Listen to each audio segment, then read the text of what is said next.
السلام علیکم دوستو، قرآن مجید ایک مقدس کتاب ہے جو نبی پاک رسول اللہ صلی اللہ علیہ وسلم پر نازل ہوئی۔ یہ اللہ تعالیٰ کا کلام ہے جو اس نے اپنے ایک برگزیدہ اور پیغمبر اور مقرب بندے سے کیا۔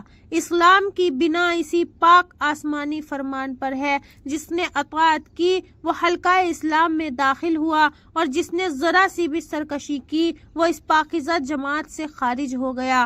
جب نبی کریم رسول اللہ صلی اللہ علیہ وسلم 40 برس کے ہوئے، اس وقت آپ کو خلعت نبوت عطا ہوئی اور تاج رسالت آپ کے سر پر رکھا گیا۔ اسی زمانے سے نزول قرآن کی ابتدا ہوئی۔ وقتاً حسب حاجت ضرورت تھوڑا تھوڑا 33 برس تک نازل ہوتا رہا۔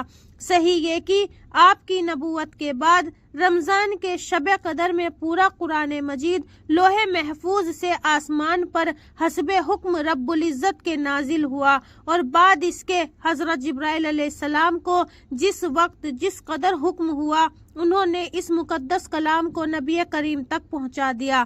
کبھی 2 آیتیں، کبھی 3 آیتیں، کبھی 1 آیت سے بھی کم، کبھی 10 آیتیں، کبھی پوری صورتیں نازل ہوتی۔ اسی کو شریعت میں وحی کہتے ہیں۔ فرشتے وحی لے کر آئے اور ایک آواز مثلاً گھنٹی کے معلوم ہوتی تھی۔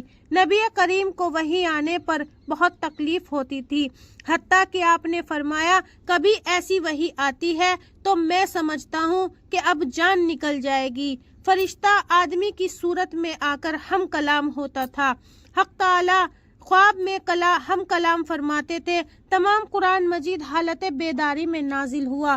اکثر صحابہ کو پورا قرآن مجید زبانی یاد تھا۔ سب سے پہلے قرآن مجید کے یکجا کرنے کا خیال فاروق اعظم رضی اللہ عنہ کے دل میں پیدا ہوا، اور اللہ نے ان کے ذریعے اپنے اس سچے وعدے کو پورا کیا جو نبی پاک سے کیا تھا۔ نبی کریم نے فرمایا کہ قرآن مجید اللہ کے نزدیک زیادہ محبوب ہے۔ قرآن مجید کی تلاوت کے وقت ملائکہ اور رحمت کا نزول ہوتا ہے۔